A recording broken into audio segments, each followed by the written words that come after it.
So we're going to get started with our LinkedIn Live event, expansion of the FCC Fabric's data use rights. I'm Mike Wilson, Vice President of Professional Services here at CostQuest, and I'm joined by Jim Stegeman, CEO of CostQuest. Jim, say hello. Hello all, thanks for attending today. So this is the first full business day after the FCC has released their broadband map. I hope you all go take a look at it. It's scheduled on this day, which is right strategically, Jim, I think this is pretty good. Strategically at halftime of the US World Cup game, first game, I think we did a pretty good job at strategically scheduling this. But we'll make it short, right? So you all can get back to either work, looking at the broadband map, or watching World Cup soccer. So just a quick introduction on who we are, CostQuest Associates. If you know us, it's probably through our work with the FCC. We've been doing cost modeling for the FCC for over a decade. And we are the contractor supplying the Broadband Serviceable Location Fabric, or the Fabric, to the FCC for use for the Broadband Data Collection program and broadband mapping. So that is us in a very short, pithy nutshell. Just a reminder of what our role is and what our role is not. CostQuest's role in the broadband data collection process, broadband mapping at the FCC, is this: delivering the FCC, the Broadband Serviceable Location Fabric. The Broadband Serviceable Location Fabric is the data set showing all locations that can be connected with internet. And that is businesses, residential, mass market consumer focused connections of broadband. It's a big undertaking. It hasn't been done before, and that is our role. We also take care of Fabric licensing. So those who need access to the data, we provide the license for that and manage those licenses as well. What we do not do is we have nothing to do with collecting data from ISPs, from broadband providers, for service availability and other data. And we have nothing to do with creating the actual map. That is the FCC and their other partners. So that is our role in a nutshell. Again, wanted to announce that the FCC's broadband map, the first iteration of this, the first draft, is out now. Please go take a look at it and see what the results look like in Europe. So I'm going to turn it over to Jim really quickly to talk about what we're announcing today, and that is we have expanded the use and use rights of the broadband fabric, the locations, the broadband serviceable location data, in a way that allows more use by more people. And so I'm going to let Jim take over. Jim, go ahead and take over and explain what the FCC has announced and what we're doing in terms of expansion of use. Yeah, thanks, Mike. What we'll try and do today is just answer some of those questions that we hear out and about of how can I get access to the fabric, what is the license agreement and what restrictions it has, and why does it have those restrictions. So first, from just the licensing itself, it's broken up into 4 tiers. The first tier is for the FCC's use, and they use that as they need for the broadband data collection effort. The second tier is those ISPs who report into the broadband data collection effort. So those ISPs sign license agreements with us that they would use that data to support their BDC filings, and it can only be used for their BDC filings. It can't be used internally, can't be used for other purposes, but for the BDC filing. And that's what you see in the map. So those carriers ingest that data. They match that data to their own internal billing or provisioning data or shapefiles to say these are the locations that we serve. And as Mike said, that gets reported to the FCC, not to us, the FCC. FCC takes that data, then displays it on the map. Those maps are highly informative and just a level of granularity unexpected via where we were with the 477. as you look at that statement that it's only for the BDC, the purpose of that is we have vendors that we work with. We have to protect the data with those vendors, and that's why we have these restrictions in the contract. But as far as using it within the BDC, unrestricted in the use and support of the BDC effort. Another Tier 2 license holder is the government entities. Government entities include states, municipalities, tribal entities. Those entities can get a license to the Fabric, again, for providing challenge information to the FCC as those maps come out. So now that the maps are out, the states can ingest that coverage data, look at it, and identify those, one, Fabric locations that they would challenge, but two, more importantly, the coverage data or the availability data that they would challenge. Those state and government entities and tribal entities must sign a license agreement with CostQuest that protects the rights within the data. And as Mike said, what we're happy to announce is last week, the FCC and CostQuest were able to announce an expansion of that user rights such that designated entities can now use that data for their state broadband mapping efforts, or more concisely, broadband mapping efforts. To do that, you must be a designated entity with the FCC. If you are a designated entity with the FCC, you will get a email from CostQuest announcing the expansion of those rights. You simply have to initial the document, the UCS that comes out, and indicate that you will agree to the terms of that UCS. But what that UCS does is it allows you to publish derivative data reports, publish and display data, allows you to collect information from other entities in the development of your challenge information. So it should assist the states and tribal entities in the development of their challenge to the broadband coverage data, so that that data can be improved over time. The FCC did contact the state broadband leaders last week about the expansion of this. Those designated entities, as I said, will get a note from us. If you're wondering how you become a designated entity, there is a process you can follow. You can write this down. It's DA-22-417A1. And if you look up that, you can identify how you can become the designated entity in your state. Basically, you have to have a signed document from a government official indicating that you are that designated entity within the state. Once we receive that, if you're not a designated entity today, but you become one, we again will send you that license agreement so that you can access those additional rights. So hopefully that broadens how that data can be used, and we're looking with the FCC of how we can continue to expand the usage rights of the data within our vendor agreements, so that we want to make this as available as possible. To that end, there's a fourth user tier. The third user tier is other government entities.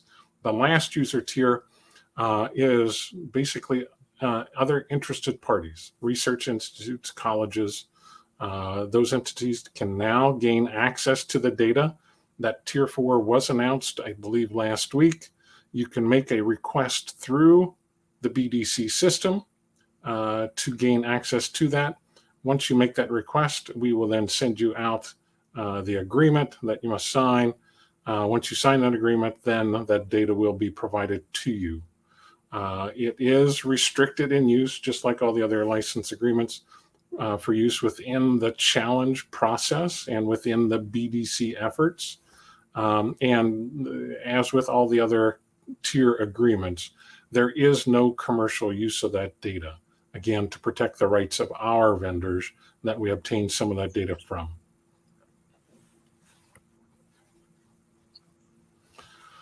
So as you start to work with this data, we know the challenge effort is underway. We know the FCC released their maps for use. You can look at that. You can go to your address, find out who provides service. If you disagree with that, you can file a challenge, and Mike will cover that. So we will be getting the Fabric challenges, and those are challenges to the data that we've provided to the FCC. So it could be a challenge to whether a location is missing, the unit count is wrong, the address is wrong. So all those challenges can be found. We will ingest those as we create version 2. So it's a natural iterative process to improve this Fabric over time. The challenge is one part of that. The other things that we're doing on our end is, one, we received feedback in a number of areas. One is in Alaska and the territories, that there was deficiencies in the locational data. To that end, we have made improvements in Alaska and the Pacific Territory locational data set to be more representative of the structures available in those areas so that it improves the underlying Fabric data. On addresses, we've heard questions about address data, and we know that there are some issues in certain states, and that was driven by some logic that we had. We've identified that logic, tried to address the issues within it. Not that the logic was wrong, it just had some data assumptions that we needed to adjust so that the good addresses that we can collect are associated correctly with the location. So that will be coming. Next item is large parcels.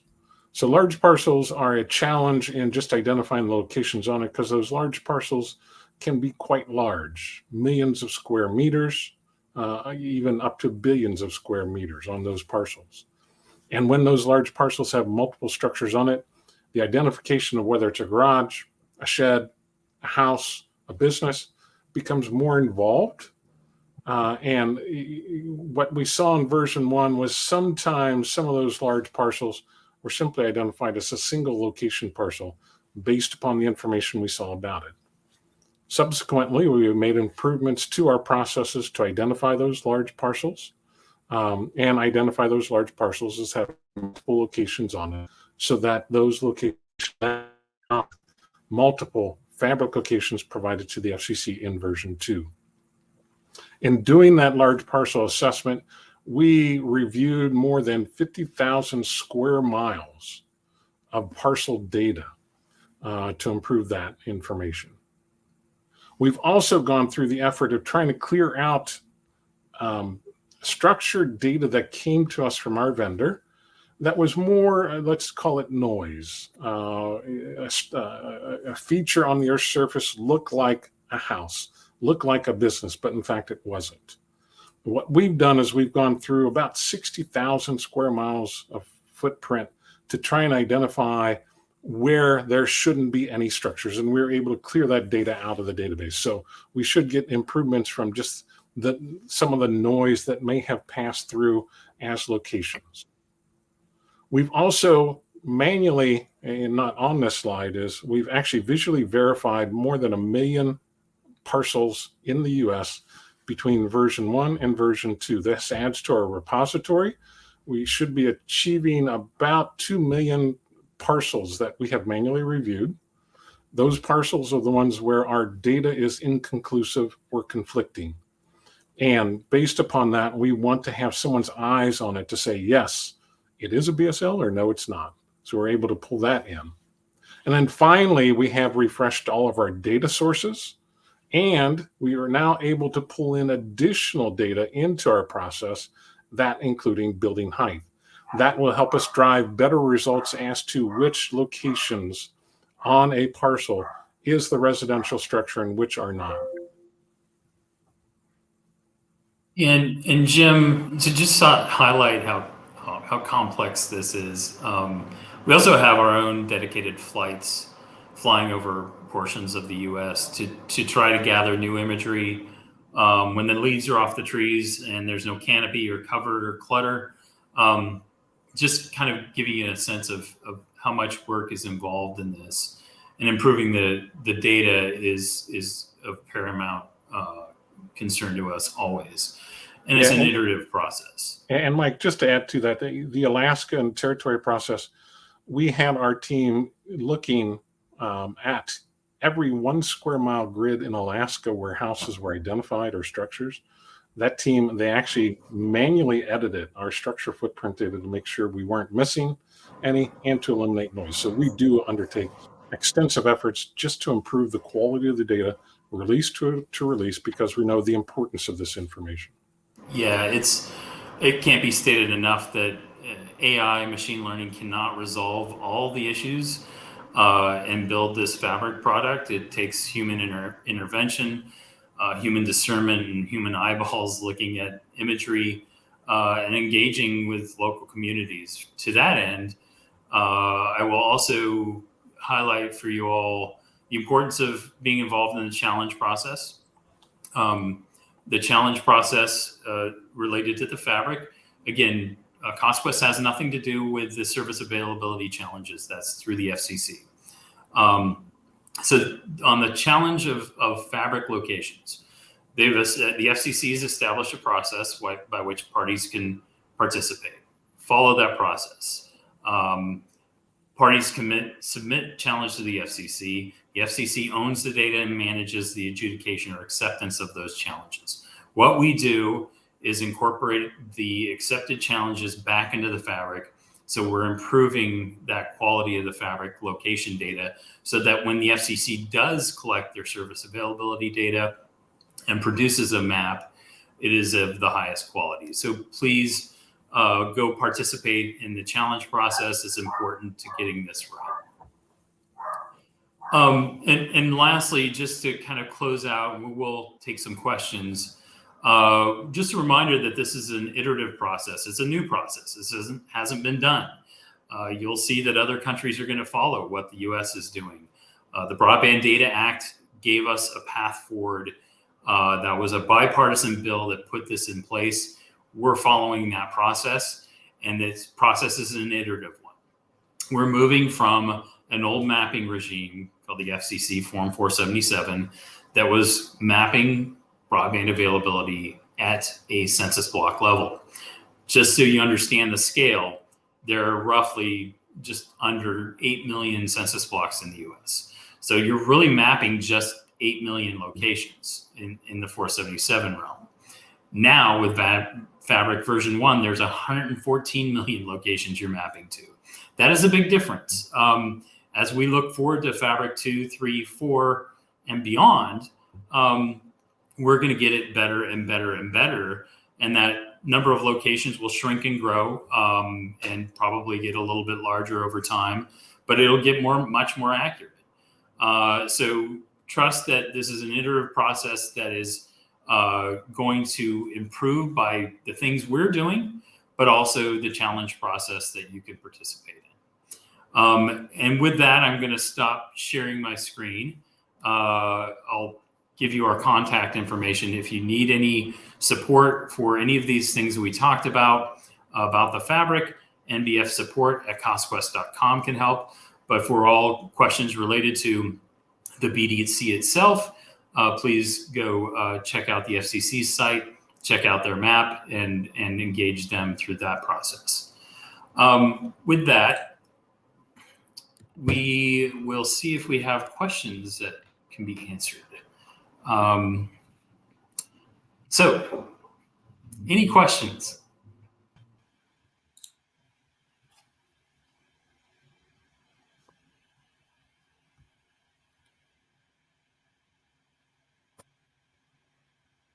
See any yet? Jim, you're on mute. No questions yet. Yeah, sorry for that. There's a dog barking in the background. Mike, as you mentioned the quality of the Fabric, our efforts to improve the quality, but it doesn't mean the quality is low. It's a very good product from the get-go. Our internal testing shows that we estimate correctly broadband serviceable location on a parcel 99.5% of the time. So we're getting that really good, but what we want to do is get that percentage even higher. And then once we identify the parcel has a location, then it's identifying which structure it is. And that's, I think the last version 1 of the FCC, was at 98.5%. So we're getting it very high quality, but we're trying to improve that. And that's one reason we're bringing in building height to help us improve the selection of which building is correct on that parcel. Correct. Yeah, no, and thanks for pointing that out. And as we wait to see if there are any other questions, I also will point out the definitional things that you need to consider when we're talking about broadband serviceable locations, right? The Congress established what a broadband serviceable location is and asked the FCC to further define that. And they defined it by saying it's where connections can be made, essentially saying where people live and work and can be connected with mass market communications, right? That would be not large institutions that would receive a dedicated line. These are consumers, small businesses, etc. Anything else you want to add, Jim, on the definitional issues regarding a BSL? Yeah, probably one that caused some, not confusion, but just some issues in the ISP's reporting is a structure can include multiple units. So a condo unit that may have 4 to 5 units in it, but is one structure, that may be reported as one fabric location in the model, to which then you identify, do you provide service to that? The issues came up of what about the other 4 addresses in the data? That's part of our improvements in version 2. Those additional addresses will be listed in the secondary addresses so that you're better able to match your data going forward. Right. Okay. I'll just make a quick note. So yeah, if you have a comment, go ahead and enter your question in the add a comment section on the live. So if you're on the live right now, there should be an add a comment bubble below.